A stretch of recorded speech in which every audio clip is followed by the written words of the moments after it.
have one appearance card to talk about hurricane insurance issues, and that is from Chip Merlin from Tampa, Florida.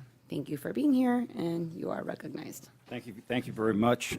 For a living, I represent policyholders all over the United States. Those policyholders aren't just people with homes, but we represented 23 municipalities in Superstorm Sandy up in New Jersey. I represented the Port of New Orleans. We represent school districts in Texas. And I've been doing this for a long time. I was on the Citizens Mission Review Task Force about a decade ago when we were looking at some of the differences. First of all, I appreciate the honesty and transparency of Barry Gilway. While we don't agree on everything, I do believe he gave you a very honest assessment of what's going on here. The Office of, and I'm going to, my notes are going to be different than what I was going to speak about, but I think it directly relates to some of the questions that the senators have posed, posed regarding the closed claims. Anybody in this business that a month after a storm like this hits, that they're going to say 24% of the claims are closed. It's nearly impossible unless you have a bunch of claims denials or the deductibles are real high. And I say that only because most insurance, except for Amica, Chubb, and Lexington Preferred, who pay on replacement cost basis, the rest of your insurance pays on an actual cash value basis first and then pays replacement.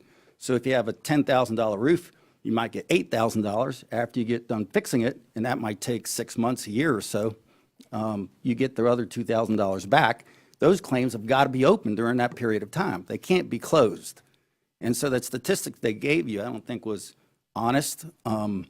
In 2005, January 2005, at the Florida Windstorm Conference, Citizens at the time was claiming that they had, I think, 95% of their claims closed after 4 hurricanes. I was on a panel and I asked everybody in the audience, there's about 1,600 people there, executives, adjusters, and stuff like that, who believes the statistic. And only one person put their hand up, and that was a claims manager for Citizens. The truth of the matter, these claims are going to be open for a period of time, all during the construction. I think Barry properly indicated that in his testimony.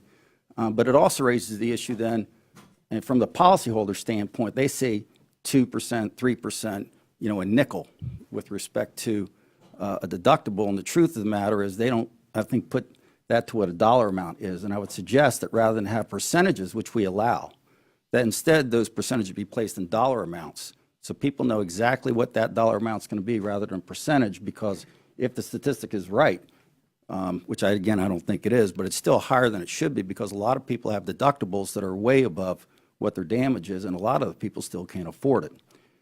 The second point is then, it's again a change. The Office of Insurance Regulation indicated essentially all you got to do to get a license to be an adjuster here is not get arrested before you put your application in. And after Katrina, we found that some insurance companies, because they didn't have enough people, were hiring, I remember I took a deposition of an ex-hockey player, and he qualified to be an adjuster. And so the reason why in Texas they're having such a backlog is because they're looking for quality people that know what they're doing. And what I think Barry talked about is there's competition among these CAT adjustment firms to get quality people that know what they're doing, because we were the second storm to come along, actually the third, because some people are actually going out to the Caribbean already, that we aren't getting the quality of people, and they're not going to be here for a long time either. These CAT adjusters will start on your claim, and after 3 months, they go back home to Iowa or wherever they came from.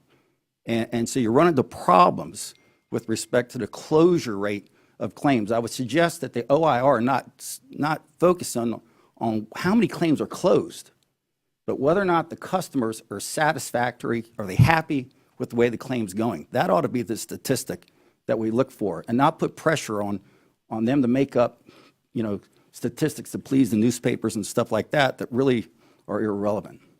The last thing I'd like to say, and it also goes back to the OIR, and it will be important, governmental entities will make claims at the end of the storm in the state of Florida, Texas, and everywhere else for FEMA grant money, public assistance money. And that usually goes for infrastructure or damage that's not insured. It's gone on for a long period of time. The one problem is that the federal regulations mandate that the highest executive with respect to insurance in every single state indicate that if those entities get government assistance, they have to go back and insure it in the future. And if they don't insure it back in the future, the federal government can come back and claw its money back.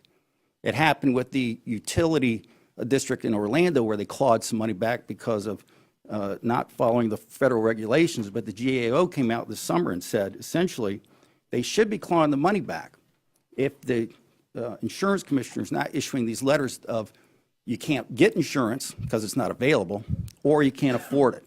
And right now, there is no such study in the state of Florida, and the OIR needs to go ahead and get their act together with respect to that.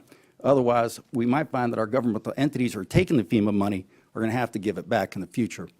Thank you very much for your time. I appreciate it. Any questions?